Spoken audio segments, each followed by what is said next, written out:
Abra sua Bíblia em Atos, capítulo 10. Nós vamos continuar a série no livro de Atos. E nós vimos semana passada a cura de Enéas, não é isso? E a ressurreição de Dorcas. A gente viu também que Lucas está fazendo uma transição para o ministério de Paulo. Então ele insere Paulo como perseguidor da igreja. Em determinado momento, Paulo tem um encontro com Jesus, a conversão de Paulo. Agora são o que é narrado como os últimos feitos de Pedro no livro de Atos.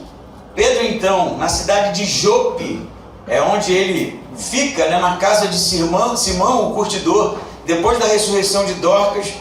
E então vai acontecer no capítulo 10 e 11, chamado Pentecoste dos Gentios. A gente vai, à medida em que for lendo, esclarecer o que Lucas quer dizer para a gente. Diz assim, capítulo 10, primeiro, versículo 1. Havia um homem em Cesareia, cujo nome era Cornélio, centurião do regimento militar chamado Italiano. Esse homem era piedoso e temente a Deus com toda a sua casa. Dava muitas esmolas ao povo e continuamente orava a Deus. Por volta da hora 9, viu claramente numa visão um anjo de Deus que se dirigia para ele e lhe dizia: Cornélio, fitando nele os olhos e atemorizado, ele perguntou: O que é, Senhor? O anjo lhe respondeu: Tuas orações e esmolas têm subido como memorial diante de Deus. Então, envia agora homens a Jope e manda buscar Simão, também chamado Pedro. Ele está hospedado com um certo Simão, o curtidor de peles, cuja casa fica à beira-mar. Ele te dirá o que deves fazer. Logo que o anjo lhe falava, se retirou. Cornélio chamou 2 dos seus servos e um soldado piedoso dos que estavam a seu serviço, e tendo-lhes contado tudo, enviou-os a Jope. Mantenha a sua Bíblia aberta. Como eu falei, na trajetória dos apóstolos no livro de Atos, você tem o que é o início da igreja em Jerusalém. A igreja nasce com a partida de Jesus e a promessa de que o Espírito Santo seria o Consolador e que os apóstolos receberiam o poder do Espírito Santo. Assim eles são encorajados, empoderados, e começa então um ministério de proclamação do reino de Deus, de evangelização, de apregoar Jesus como o Messias de Israel, morto e ressurreto no terceiro dia. Então a igreja nasce potencialmente em Jerusalém. Nós vimos que nos primeiros momentos da igreja, o primeiro sermão de Pedro, vão se converter 3.000 pessoas. No segundo sermão, o número aumenta e a igreja fica então realmente algo fruto de uma intervenção da parte de Deus, fruto de um milagre, que é realmente a pregação do Evangelho no poder do Espírito Santo. Mas não termina por aqui. Jesus havia dito aos apóstolos que eles seriam testemunhas em Jerusalém, em Samaria e até o final da terra, até o fim da terra, que seria na verdade os gentios, não judeus. E aí o que vai acontecer?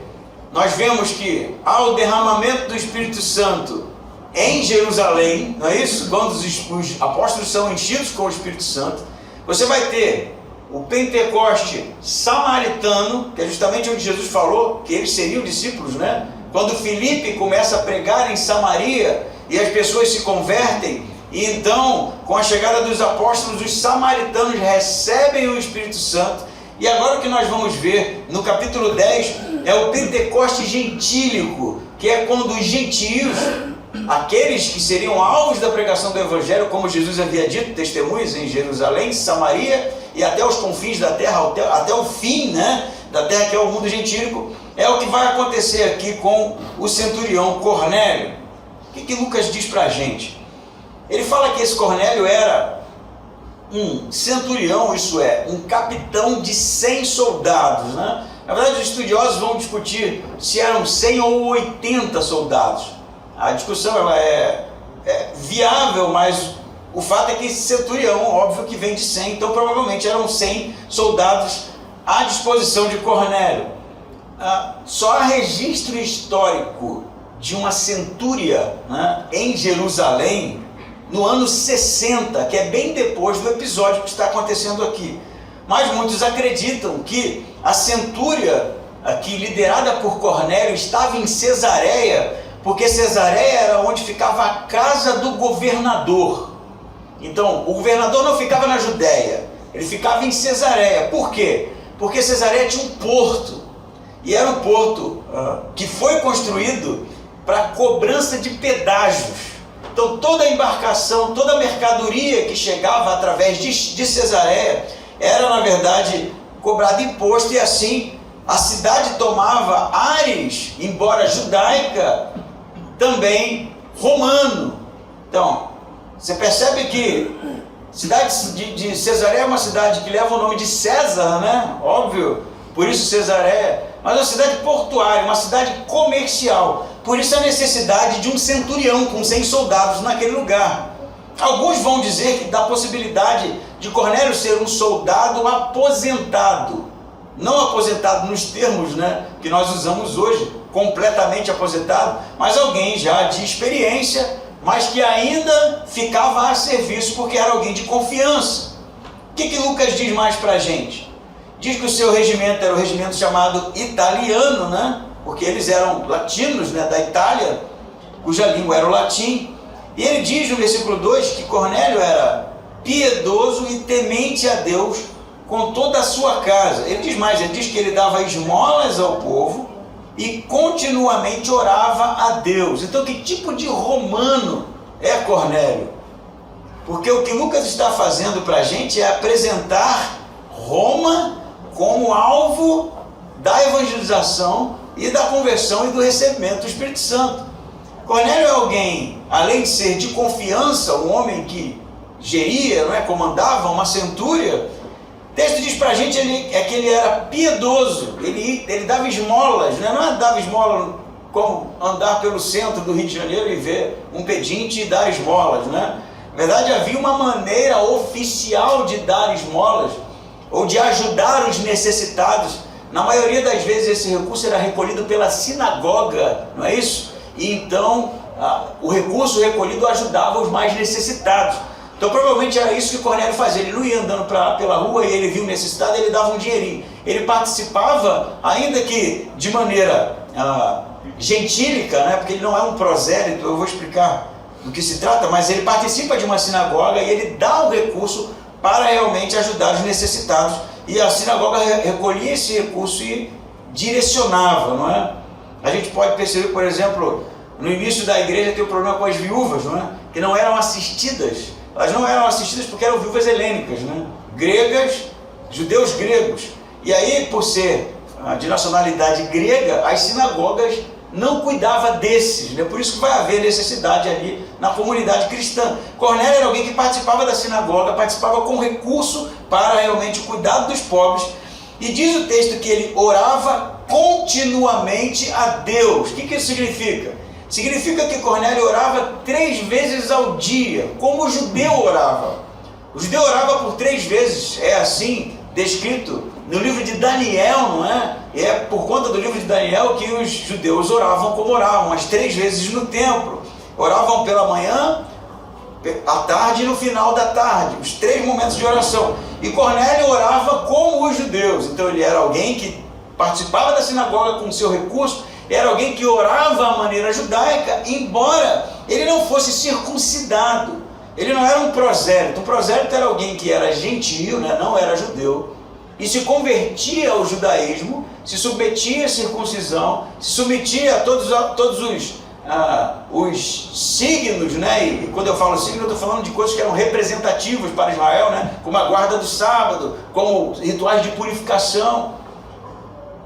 Ele não era esse tipo, ele não havia se convertido ao judaísmo, então ele não era um judeu, ele não era um prosélito, mas ele era alguém que tinha o coração voltado para a adoração de Israel, chamado de gentio piedoso. Você vai ver, por exemplo, nas histórias de Paulo, quando ele começar a pregar na sinagoga, em determinados momentos Lucas vai dizer, e haviam muitos gentios piedosos, não é? Isso é uma terceira classe de pessoas que frequentavam a sinagoga. O judeu, né? O prosélito, aquele que era gentio e se converteu ao judaísmo, e o gentio piedoso é aquele que participava nas orações, participava dos recursos, mas não havia se submetido a todas as exigências do judaísmo. Acho que você entendeu. O que tem de diferente desse homem? Além dele orar, né, de ser alguém piedoso, tem diferente é que Deus, de alguma forma, olha para Cornélio com bons olhos, não é isso? O texto vai dizer no versículo 3 assim, por volta da hora 9, isso é, às 3 horas da tarde, né, horário de oração judaico, e ele está orando, né, diz que Cornélio viu claramente um anjo de Deus, que se dirigia para ele e lhe chamava pelo nome, Cornélio.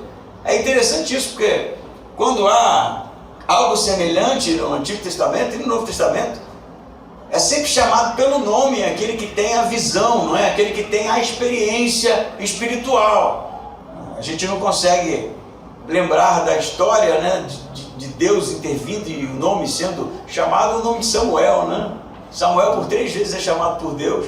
E ele pensa que, na verdade, não era Deus que estava chamando, né? Então, é interessante que esses momentos não são momentos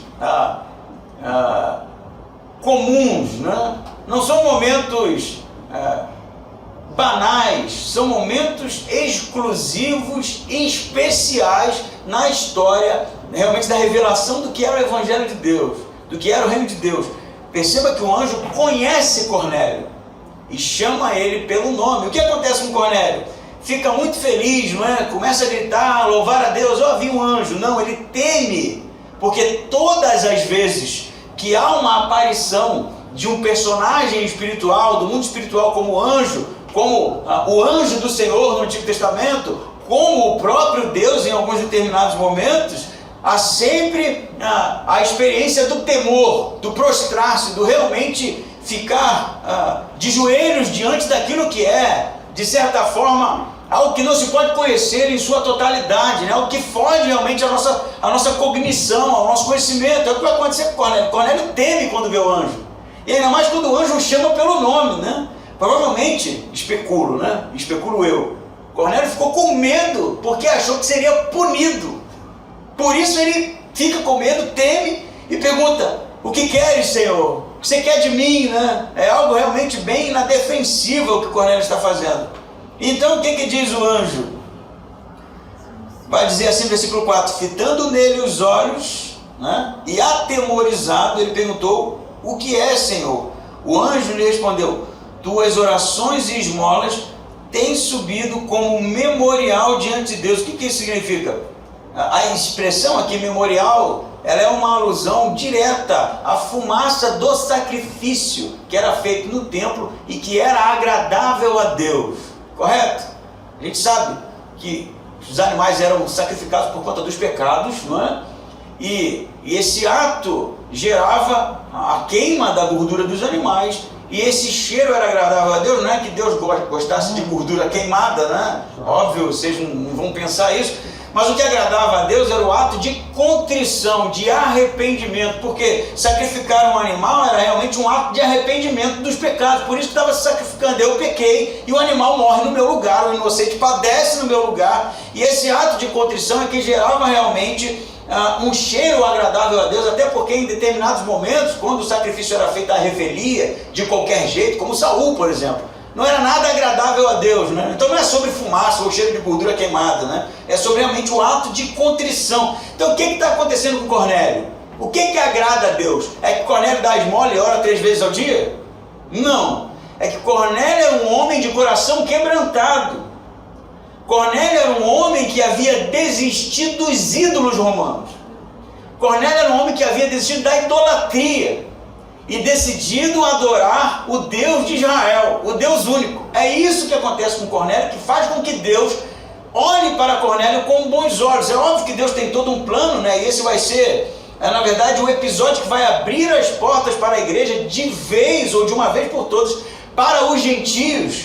A gente conversava essa semana, acho que eu falei com o André isso. A gente fala tanto de Paulo, o apóstolo dos gentios, realmente ele era, né? Mas quem abriu realmente a porta da igreja para os gentios foi Pedro.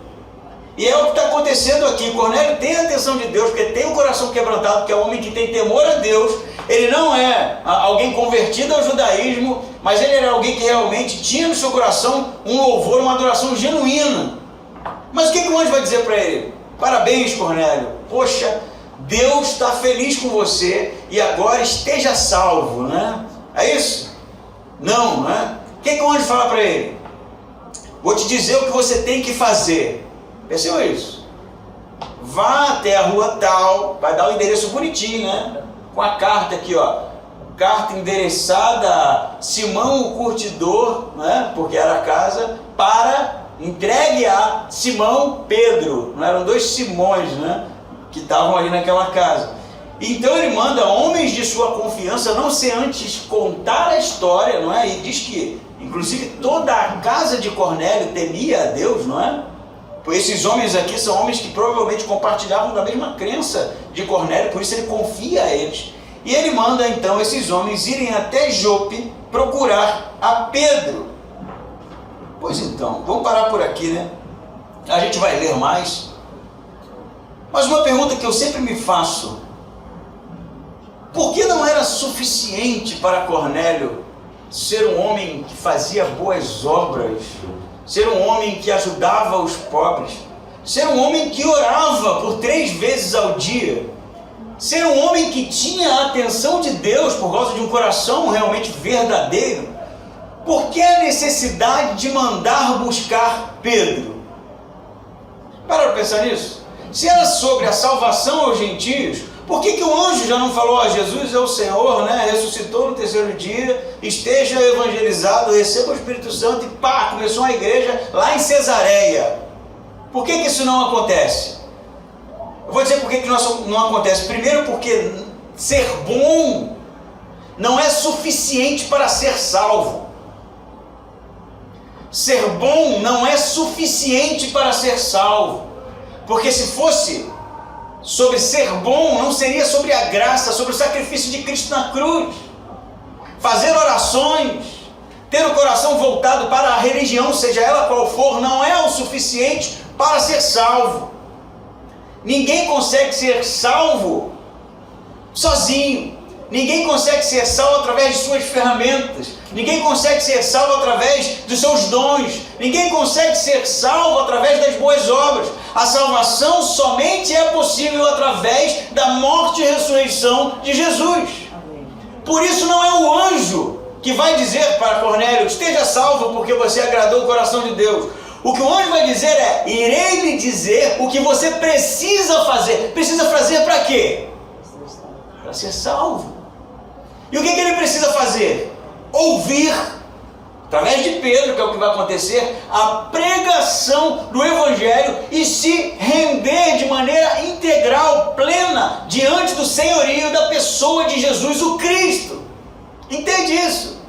Eu sei que aqui todos professam uma fé, mas que fique bem claro: a salvação não é pelo que a gente diz acreditar. A salvação não se dá pelas coisas boas que a gente faz. A salvação não é pela nossa capacidade, quem sabe, de ter bons olhos para o mundo ou para as pessoas que sofrem. A salvação só pode se dar através do arrependimento mediante morte e ressurreição de Jesus. E Atos é sobre isso. Atos é sobre a pregação do Evangelho e sobre a salvação única e exclusivamente através do sacrifício de Cristo. Por isso que Cornélio precisa ter a Paulo, ou melhor, Pedro presente, contando para ele, que é o que vai acontecer, a gente vai ler isso, sobre o que aconteceu em Jerusalém no século I, naquela data fatídica, e o que 3 dias depois se dá, que todos veem que é Jesus vivo novamente. Por isso vou lhe dizer: se você é alguém bom, tem um bom coração, que bom, né? É melhor ter um bom coração do que ter um coração terrível, né? Se você é alguém de fé, que acredita em Deus, que eleva as suas orações, quem sabe pedindo para que Deus resolva algumas coisas, não é? Que bom, ele é realmente o socorro presente.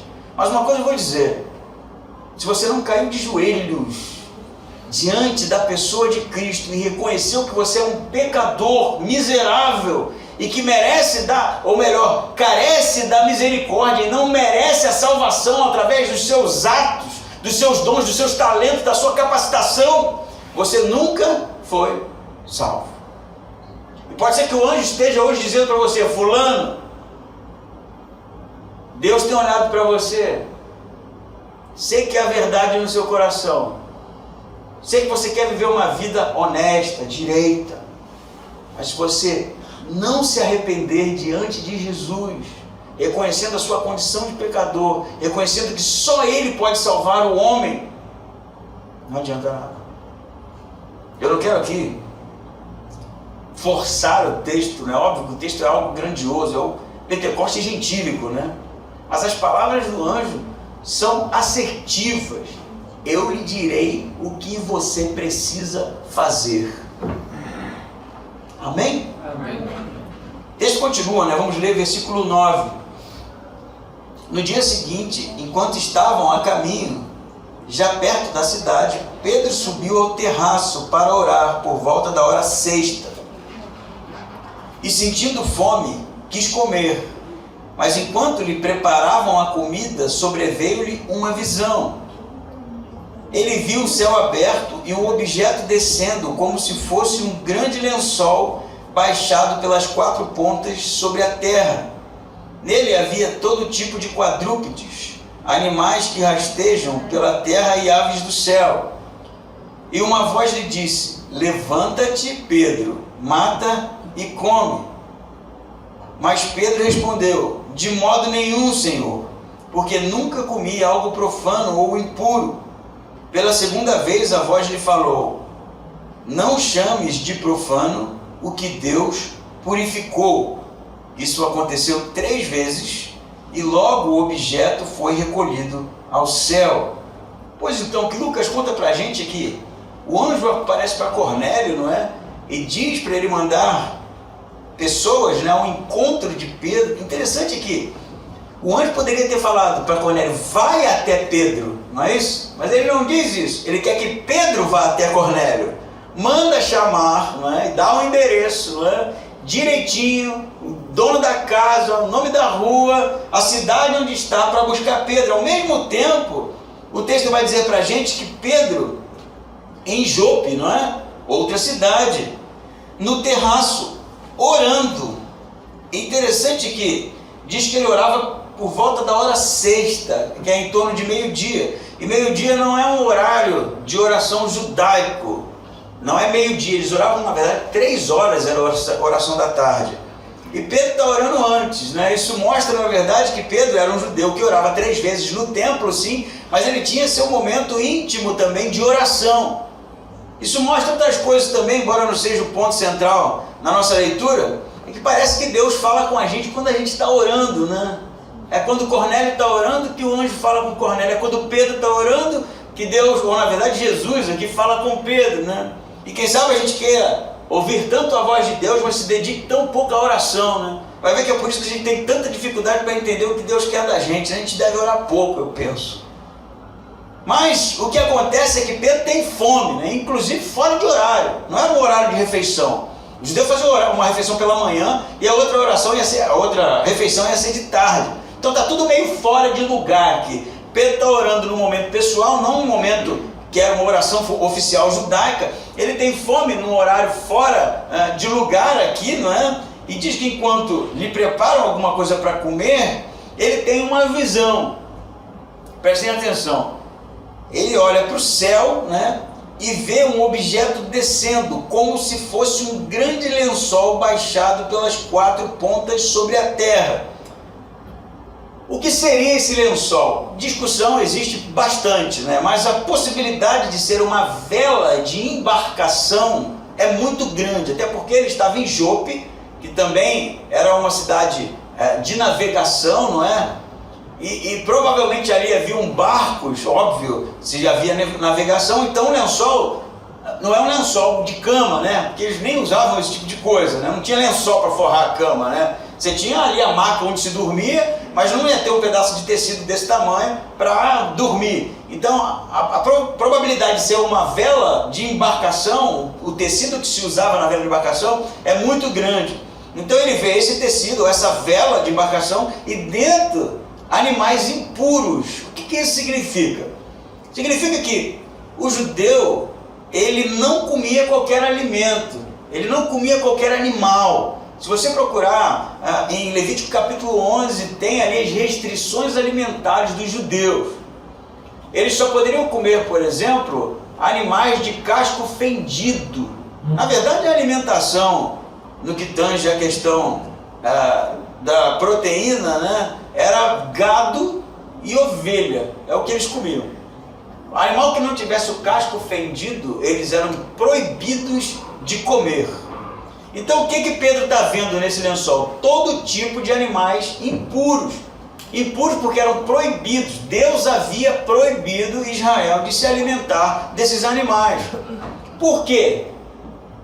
Aí você vai ter algumas teorias muito ruins, né? Alguns vão insistir que na transição, né, do Egito, durante o êxodo em que eles caminham pelo deserto até a terra prometida, era realmente preciso cuidado com a alimentação, porque não se poderia comer qualquer coisa, como carne de porco, por exemplo, que eles não comiam.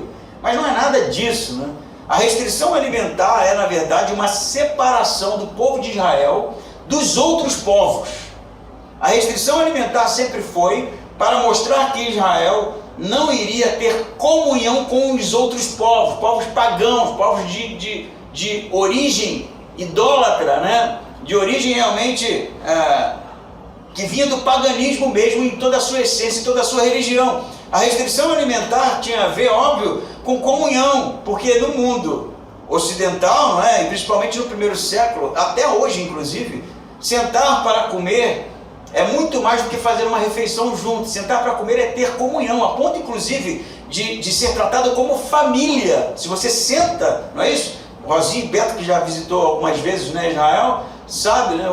Vi uma palestra do Saião, que também viaja sempre para essa região, e ele disse que uma vez comeu na casa de um árabe, e quando terminou, o árabe falou, palestino, né, falou para você agora é da nossa família. Entende que não é só comer um pastel junto, né? É muito mais, é ter comunhão, é comungar, é andar junto, é fazer parte da família, é extremamente íntimo. Inclusive se comia com a mão, não é? Até hoje em alguns lugares é assim, bem rudimentar. Se compartilha do mesmo copo, da mesma taça, ou era assim no primeiro século.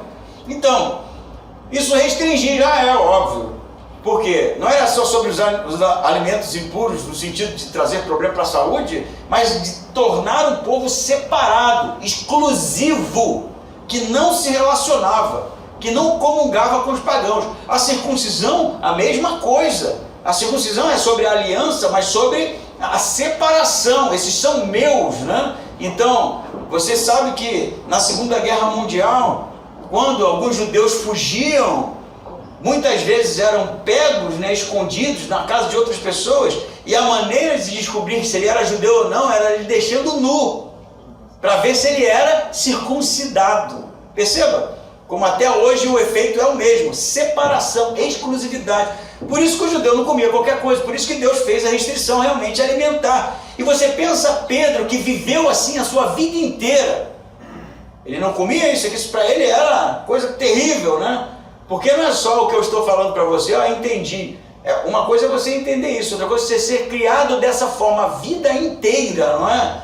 A gente quando vê chinês comendo morcego, né? A gente fala, como pode? Eles comem na maior naturalidade. Você vê a diferença cultural, não sei se morcego faz mal, né? Os que tem lá perto de casa não dá para fazer uma farofa, né? Mas não é sobre a cultura somente, olha que diferente, né? Qualquer dia eu provo o morcego. É sobre você ser criado a vida inteira, entendendo que aquilo era impuro, sujo, a ponto de pensar que aqueles que se alimentavam com qualquer outro tipo de animal que não fosse o que eles comiam, também eram impuros, também eram sujos, não serviam realmente para o relacionamento, para a comunhão. Entenderam, né?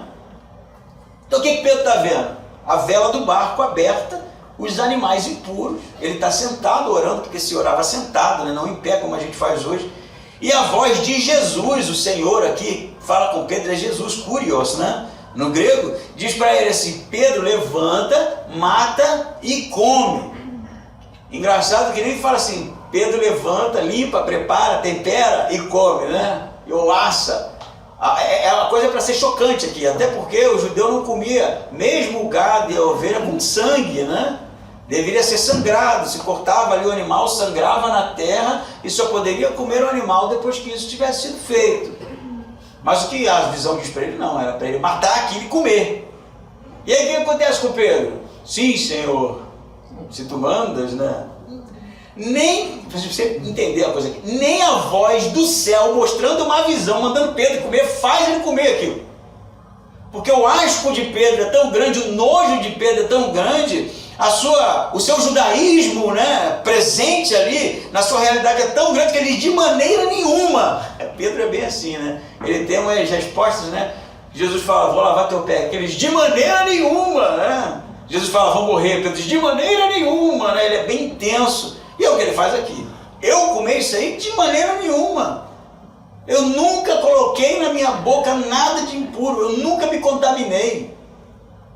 E aí, se você for ler a versão de Pedro, né, do capítulo 11, quando ele vai prestar conta para os apóstolos sobre o que ele foi fazer na casa de Cornélio, ele diz que a visão aparece 3 vezes para ele. Embora nessa primeira narrativa apareça uma só, mas na segunda aparece 3 vezes. Porque parece que a resistência de Pedro é muito grande. Mata e come, de maneira nenhuma. Aí, pum, de novo, a visão de novo. Pedro, mata e come, de maneira nenhuma. E na terceira voz diz: aquilo que Deus purifica, não chame de impuro, ou não chames de profano o que Deus purificou. Isso acontece 3 vezes, vai dizer, né? E logo o objeto foi recolhido ao céu.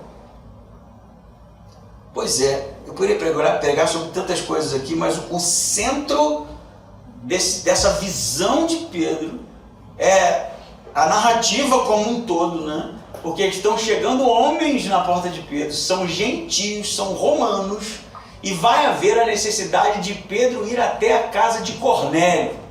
Entrar na casa de um gentio já era impuro, encostar no gentio já era impuro, e se ele fosse, ele teria que comer com eles. E a visão, na verdade, é sobre isso. Como vai acontecer? Eu vou ler bem rápido para a gente entender. 17 diz assim: enquanto Pedro, perplexo, refletia sobre o que seria a visão que tivera, os homens enviados por Cornélio, tendo perguntado pela casa de Simão, pararam à porta e, chamando, perguntaram se ali havia hospedado Simão, também chamado Pedro. Olha o 19. Pedro ainda estava meditando sobre a visão quando o Espírito lhe disse, o Espírito Santo: 2 homens te procuram, levanta-te, desce e vai com eles, e não duvides de nada, porque eu os enviei a ti. Além da visão 3 vezes, o Espírito Santo ainda tem que falar com Pedro: Pedro, não duvida, está vindo pessoal aí, é romano, é gentio, vai com eles, eu que mandei. Entende aqui que está um reforço aqui, porque a coisa era realmente dura. Por que a visão aparece aqui? Porque os gentios iriam se converter. E era necessário Pedro ter o coração trabalhado para entender que aquilo que Deus torna puro não é impuro. Aquilo que Deus purifica não é impuro. O que Deus estava purificando? Entenda, ou pense da maneira seguinte. Imagine se você está do lado de cá da via, seu filho está do lado de lá e ele precisa atravessar. E é uma situação emergente. Então você vai lá: pode vir. E ele sai, só que você percebe que vem um carro. E você diz: pare agora. Pode ser que seu filho tenha uma confusão, é para vir ou é para parar, né? Mas ele precisa confiar em você que em determinado momento era para parar, em outro momento era para andar. Então o que está acontecendo aqui é justamente isso. Deus restringiu a alimentação porque era tempo de parar. Mas agora ele está mudando as normas porque é tempo de andar. E o andar aqui significa ter comunhão com os gentios. O andar aqui significa que eles também iriam receber o Espírito Santo. O andar aqui significava que todos os homens, todas as nações iriam se converter à mensagem de Jesus e iriam ser salvos. E Pedro precisava passar por tudo isso como apóstolo, precisava passar por tudo isso como líder da igreja, e precisava passar por tudo isso como aquele que queria ser o primeiro a trazer para a igreja pessoas de outras nacionalidades. Amém? Falei pra caramba, né? Portanto, o que eu tenho para dizer para você é isso aqui, ó. Não chame de impuro aquilo que Deus purificou.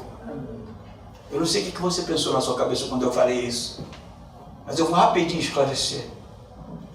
Todo aquele que recebeu Jesus como Senhor e Salvador é feito puro. Todo aquele que confessa a mesma crença em Jesus é feito por Deus puro. Amém. Não importa a cultura que ele está inserido. Não importa a maneira com que ele se veste. Não importa o partido político que ele defende. Não importa o estilo musical que ele gosta. Não importa o corte de cabelo que ele usa. Não importa o jeito que ele fala. Se Deus purificou, não chame impuro. Você está entendendo? E eu acho que a gente não entendeu muito bem o que está acontecendo em Atos. E a gente deixa de ter comunhão tantas vezes por tanta besteira. E não entende que se aquele foi lavado e remido pelo sangue do Cordeiro, Deus fez dele impuro, independente das coisas que ele professa por aí, independente das crenças que ele tem a parte do cristianismo. Eu não estou falando de heresia nem nada do tipo, mas estou falando da cosmovisão, que é a percepção dele da realidade. Pode ser que ele seja um roqueiro, heavy metal, todo de preto, cabeludo, né, todo tatuado. Ele fala, isso não é crente não. Não chame impuro aquilo que Deus purifica. Pode ser que ele seja o quê? Punk. Eu só consigo pensar em rock aqui, com punk. Punk. Pode ser que ele seja o quê? Bolsonarista. Aí choca, né? Pode ser que ele seja o quê? Petista. Não interessa. Não é sobre isso. Não é sobre o time que o cara torce. Não é sobre o jornal que ele assiste, não é sobre a roupa que ele bota, não é sobre o estilo musical que ele gosta mais. Isso aí não é crente não vou nem chegar perto, não vou nem sentar. Se Deus purificou, meu amigo, ele é santo, puro, lavado e remido no sangue de Cristo. E quando eu digo que eu não tenho comunhão com o outro só porque as ideias dele são diferentes da minha, o que eu estou fazendo? Eu estou tornando impuro aquilo que Deus purifica. Por isso que as igrejas estão tudo divididas por aí. Por isso que a denominação está tudo dividido por aí. Por isso que os crentes não se unem, não se juntam. Porque a gente fica cheio de palhaçada, fazendo separação de coisas que não é relevante. A gente fica no final da história tornando sacro aquilo que é profano.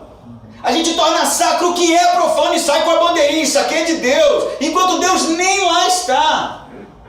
Não torne impuro aquilo que Deus purifica. Pedro, você vai na casa de um romano. A alimentação dele não é a que você gosta. A maneira dele ver o mundo não é a que você curte. Os seus juízos são diferentes. A maneira com que ele se veste é diferente. A maneira com que ele se relaciona com a sua família não tem nada a ver contigo. Mas eu tornei puro. Então, Pedro, lave a boca antes de chamar de impuro.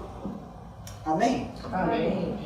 Isso precisa de uma vez por todas ser verdade. A gente precisa parar com isso, de fazer separação por causa de coisas que são secundárias. É óbvio que não é sobre ter comunhão com quem professa coisas diferentes segundo a nossa fé. Esses são alvo de evangelismo. Esses são alvo do amor de Deus. Esses são alvo realmente do evangelho transformador. Não é sobre isso que eu estou falando.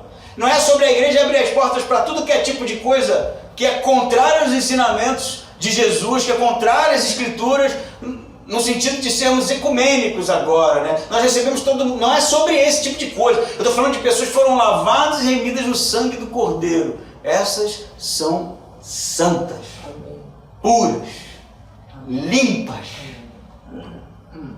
E que a gente precisa se sentar para ter comunhão. Pedro, aquele negócio, esquece. Eles podem comer o que eles quiserem. Morcego. Senta com eles, Pedro. Ama eles. Você vê que a coisa é tão difícil para Pedro, que Paulo vai falar em Gálatas que Pedro, quando estava com os gentios, vivia como um gentio. Mas quando chegavam os judeus, né, na verdade os judeus cristãos, né, ele se separava, ele ficava em dificuldade de comer as mesmas coisas, se relacionar, né? E aí o que Paulo vai fazer? Ele vai dizer em Gálatas, tive que lhe exortar na frente de todo mundo. Aí Pedro vai tomar uma também, né? Porque como podes tu, sendo judeu, quando está com os gentios, andar como gentios, mas quando chegam os judeus, tu quer viver como judeu? Porque não havia mais isso. Não havia mais judaísmo, não havia mais gentílico, haviam aqueles que haviam sido limpos, sarados, lavados no sangue do Cordeiro. E é com esses que temos comunhão. Mas não acabou aqui, né? Olha o que acontece. No versículo 21 aqui. Então Pedro desceu ao encontro dos homens e disse, sou eu a quem procuras. Por que viestes?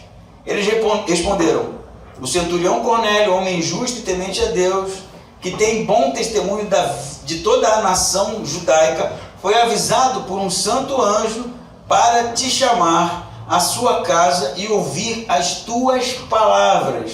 Olha isso, hein? E ouvir as tuas palavras. Pedro então convidou-os a entrar. Eu vou reduzir um pouco o texto, porque o texto é bem grande.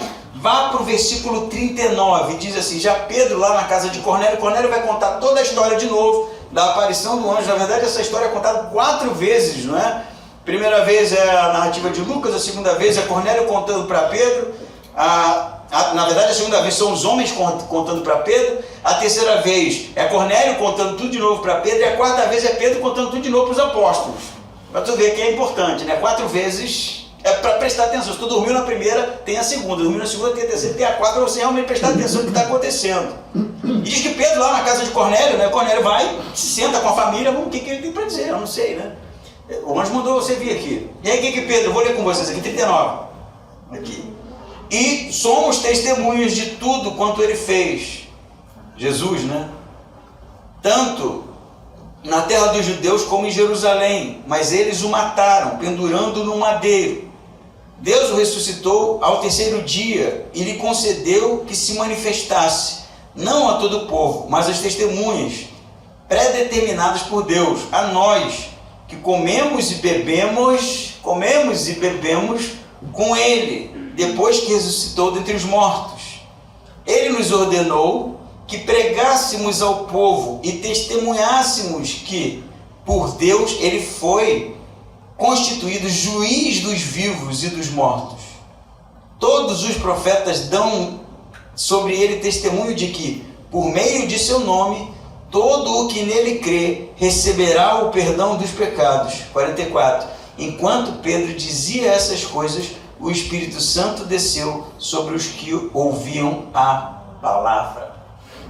Pedro vai com os homens, não é?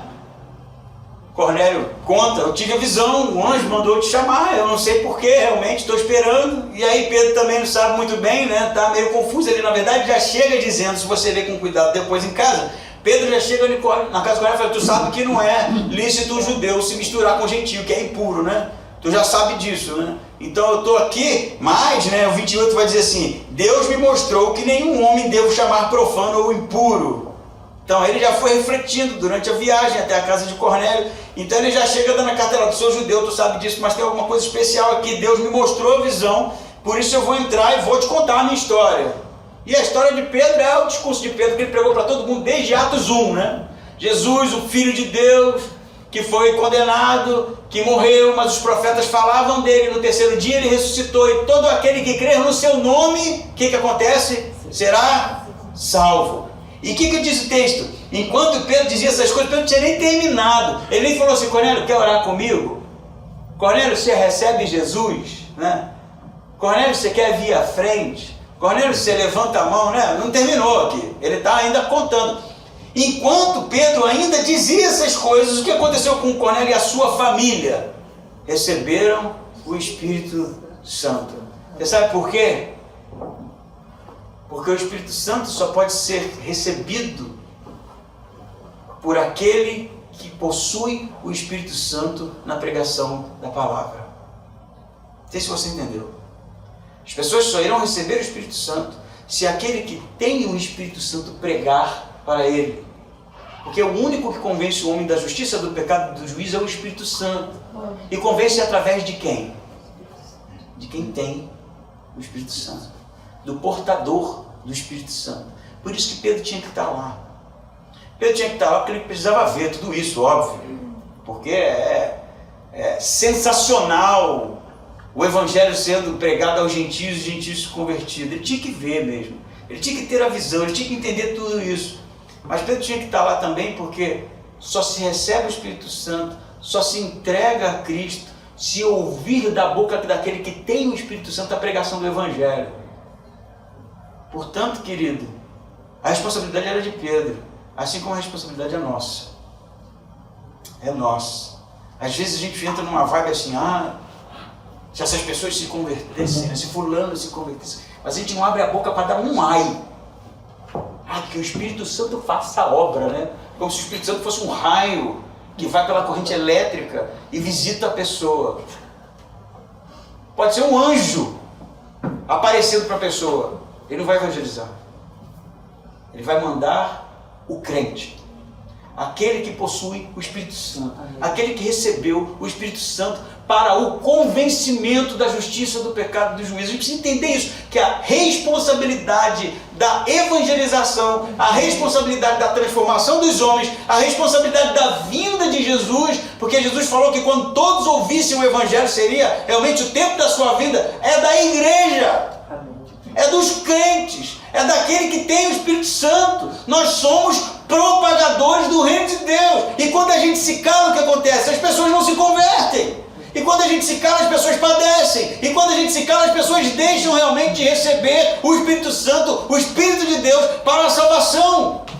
Aí a gente fica assim, esse mundo está perdido, tomara que Jesus volte logo. Cara, essa é a coisa mais terrível de se dizer. Eu também gostaria que Jesus viesse, mas eu não gostaria que as pessoas se perdessem. Então o que a gente deveria estar dizendo é, tomara que a gente ganhe logo as pessoas para Cristo, para que Jesus venha. Mas o tempo de hoje que a gente vive é um tempo de realmente indiferença para com os que se perdem. Só que uma coisa a gente esquece: os gentios dessa história somos nós. Cornélio somos nós. De repente a gente olha muito com os olhos de Pedro, né? Olha a gente pregando. Nós fomos agraciados. Porque se fosse depender dos judeus, a gente estava lascado nesse sentido.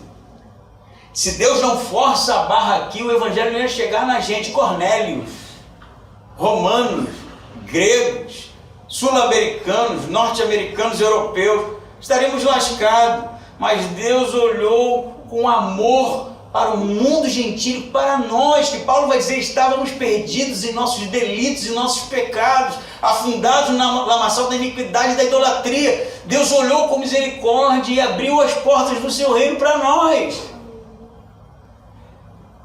Se isso não acontecesse, a gente ia estar caçando com arco e flecha aí, gente, adorando o sol. Entende isso? Mas Deus amou tanto o mundo que enviou o seu Filho e nós fomos alcançados. Nós somos Cornélio. E se nós fomos alcançados, o que Deus espera da gente agora? Que nós alcancemos. Essa é a história de Atos. Essa é a história de Atos. Eu vou encerrar com uma história bem interessante que é paralela a esse texto aqui. Você lembra da história de Jonas, não lembra? Não é isso? Deus queria que Jonas evangelizasse fora da nação de Israel. Ele não quer, não é isso? Não quer, resiste, vai para o barco, é engolido pelo peixe, é cuspido, mesmo assim faz pirraça, prefere morrer. E aí quando Jonas decide então pregar, o que acontece? Os gentios se convertem, né? Na verdade é uma grande metáfora, né? Não que a história não tenha acontecido, sobre o que iria acontecer na frente, sobre o evangelho que seria realmente pregado a todas as nações e os gentios se arrependeriam. Você sabe qual é o nome de Pedro? Simão Bar Jonas. Simão, filho de Jonas. Você sabe onde Jonas pegou aquele barco? Em Jope, onde Pedro está. Você sabe que a visão de Pedro tinha o quê? Uma vela de um barco. E o que Deus está falando para Pedro? Jonas, de novo não. Agora você precisa ir. Porque à medida em que nós abrimos a nossa boca, as pessoas recebem Jesus como Senhor e Salvador e se convertem. E a gente precisa parar de achar que a história é só sobre a gente. A história é de salvação.